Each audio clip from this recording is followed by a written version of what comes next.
Hello everyone, a nice nighttime view here of a Russian TOS-1 rocket launcher being tracked by a drone and eventually destroyed. It gets hit by something, we don't see what, and then the explosion looks like one of those ink block things that psychiatrists use. I see a misshapen Pac-Man ghost. Fitting, given the TOS-1 is now a ghost as well. TOS-1s always explode rather spectacularly when loaded, and this is no exception. So a nice big boom, and its payload of rockets now won't be hitting Ukrainian positions. These, along with the UR-77 meteorite, seem to be the most dangerous vehicles to go in Russia's sides.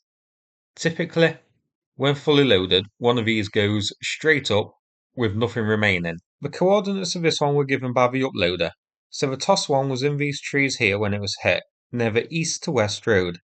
If we zoom out, we can see that this is near Kozachi Laheri and Krynky, which makes this an even more important target, as Ukraine does have troops on this side of the Dnipro, and it was likely that what this TOS-1 would have been targeting. Here's the coverage of the TOS-1 from here. Now, as destructive as the TOS-1 is, these do have a very short range of just 10 kilometers, so they do need to operate close to the Ukrainian lines, which makes them very vulnerable. They're pretty much the definition of a glass cannon. Now, spot that road that this was on. This is the major supply road in this region. I expect Ukraine's actions around Krynky and Pishinivka maybe eventually to try and gain control of this road. Doing so will push Russian artillery systems and rocket launchers back, making the Dnipro River crossing safer, and it will also cut off supply to the key town of Oleshki. So this is an area we are going to have to keep an eye on. 16 TOS-1s are up on Oryx so far, so they are quite rare losses. Russia doesn't have too many of these. I've seen the number given at around 40. Here is a rare image of an intact TOS-1. As you can see, it looks very Warhammer in appearance. Now that's not all we have from east of the Dnipro. This video shows Russia hitting the railway bridge crossing the Dnipro. This bridge is damaged, but here we see Russia hitting it again. I'm guessing because Ukraine's still using it, and presumably using FAB bombs. This looks to be a pretty accurate strike, hitting the bridge bang on. Now, I'm going to replay it, this time looking for water just to the top of the bridge, so you can see a rather large splash a few seconds after the bomb hit.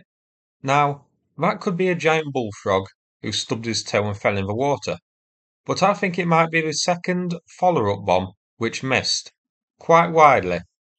But the splash does look like it might be a bit too small to be an air-launched bomb, but who knows? This could even be some sort of secondary action taking place in the same area, such as mortar fire. I don't think it was part of a bridge coming down, as it was in the air for 10 seconds or so. That's even longer than a Russian tank turret. So all I can think is either the second bomb missing, or a secondary engagement taking place not related to this strike on the bridge. Unless, of course, the bullfrog theory is correct. Here's the bridge that was hit. On this map, it looks like a miss, but I believe from what we could see on the video, that this part is technically a bridge 2 going across land and over both rivers. But the bit over the water is the key part, I think, when it comes to troop movements, and that bit does look to be still standing. Here it is zoomed out, so it's part of a railway bridge crossing the Dnipro, near the Antonovsky Bridge. This leads near Pishinivka, where Ukraine has a troop presence. So clearly an attempt here by Russia to impact Russia's troop movements over the Dnipro and that sort of thing. So that's it for this video. Now before we finish, a quick mention of my new book, New Hunter, which is out now for $2.99 for the Kindle version and about $12 for the paperback version. All of the sales for this weekend are going to be donated to Ukraine. So for that price, you not only get a book, but you also get to help Ukraine out a bit. And also, there is a competition to win Dinosaur Tooth. The information for that is in the description of this video. Thanks very much for watching, and big thanks to everybody who has brought the book so far. I hope you all enjoy it. Thanks very much, and take care everyone.